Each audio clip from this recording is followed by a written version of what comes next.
Hello teachers, Ben Jennings here, and we are in session 3 in our study in Matthew. And of course, this is coming at the time of the year that is Christmas. And so it is very cool that we are able to talk about Christmassy things that people are typically paying attention to during these lessons. And so this is going to be, I think, the third lesson, which I believe is the lesson before Christmas. And so Matthew chapter 2, 1 through 12 is where we're at. And it's talking about the wise men. It's a common thing. You know, people put the wise men in some nativity scenes at the manger. They weren't at the manger, but they did go to Bethlehem, and we're going to see that in today's text. But we see an example of how to respond to the Lord, and in this passage, and that's kind of what we want to focus on. The objective statement then is every person can respond to the first coming of Christ by following 3 actions of the wise men. The first action is seeking. We're going to see that in chapter 2, verses 1 to 3. It says, "Now when Jesus was born in Bethlehem of Judea, the days of Herod the king, behold, there came wise men from the east to Jerusalem, saying, Where is he that is born King of the Jews? For we have seen his star in the east and are come to worship him.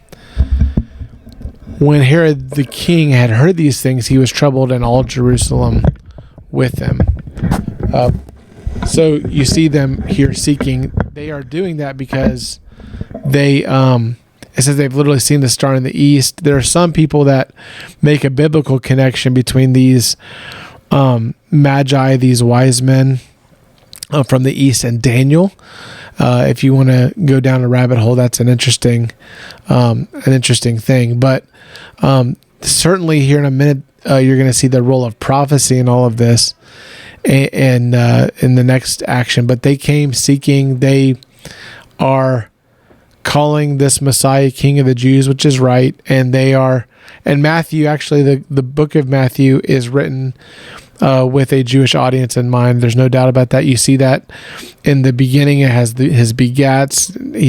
Talks a lot about Messiah, and here they're representing him as king, and here King of the Jews.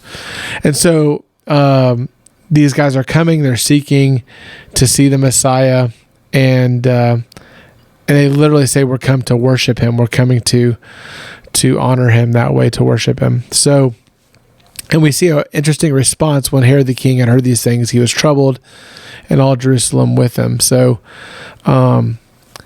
Herod does not want there to be another king, and having it be this supernatural thing, like a star in the east. You know, some people question about what is this star, and so there's definitely a supernatural part of that. But they're coming, and they're seeking the Lord. And the common phrase, "Wise men still seek Him," and we like that phraseology. But it's not wrong to think that way. It's not wrong to think that there is a seeking that should be happening. And there may be people coming around Christmas time to your class, certainly to the church that you worship at, who have a seeking mindset, in the sense of they're coming at Christmas time. Maybe their life isn't what it ought to be. Maybe they're struggling, and so they need Jesus, and they need to be looking for Jesus. We see action number 2 is this idea of finding. It goes verse 4 through 8. He actually does physically find the child in verses 9 and 10, but we'll include that in the next point. Here in verse 4 it says, "When he had gathered all the chief," talking about Herod, "when he had gathered all the chief priests and scribes of the people together, he demanded of them where Christ should be born." So Christ is the Greek word for anointed one, talking about the Messiah. And so Herod, this is common.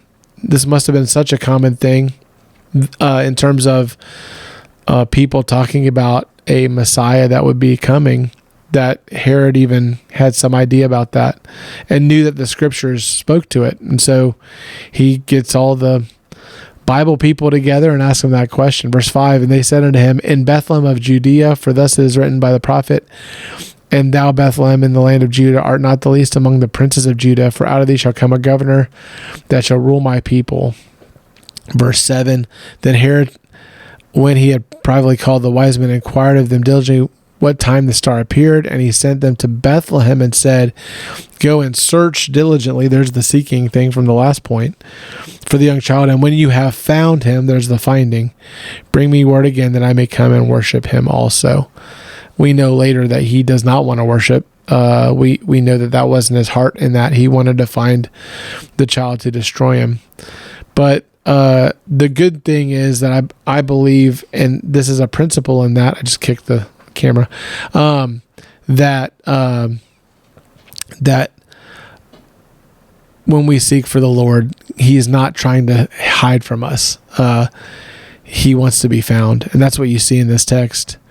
Them seeking and then them finding, and even using, it's ironic, using someone who's against Jesus and against God to point them in the right direction.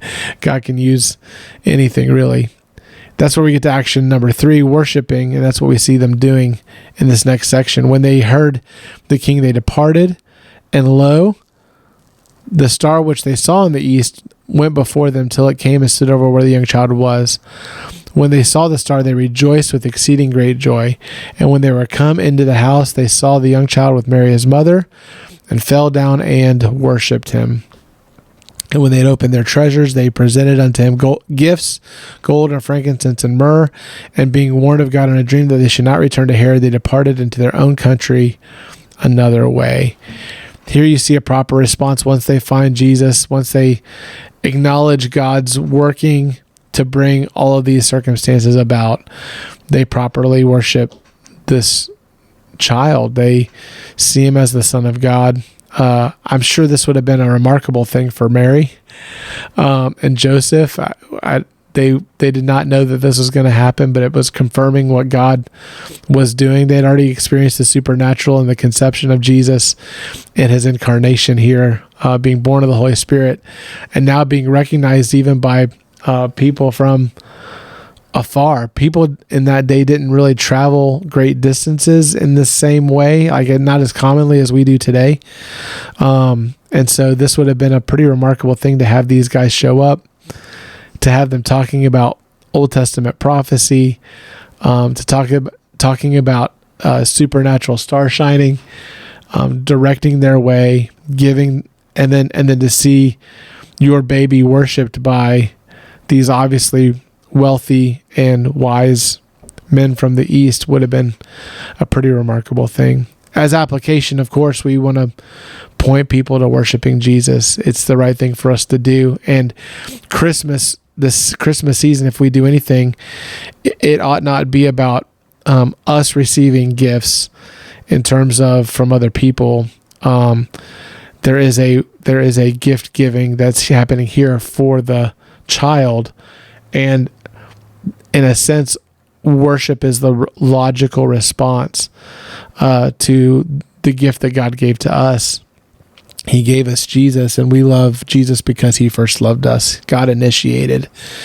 And so we offer him back worship. And so you're going to have people in your class that are about to have gift exchanges with their family. And so you want to point them towards this gift that God gave. For God so loved the world that he gave his only begotten Son, that whosoever believeth in him should not perish but have everlasting life. And encourage people, if they haven't received that gift, to receive it, and then encourage them at their own observance of Christmas to make sure that they don't miss the Christ that is in Christmas. That is the point of Christmas. So I hope that helps you think through it. It's probably not something you haven't thought of before or even heard of before, but it's a great way of walking through that story and applying that text to our lives. I hope it helps you. Have a great day and have a great Sunday. Merry Christmas.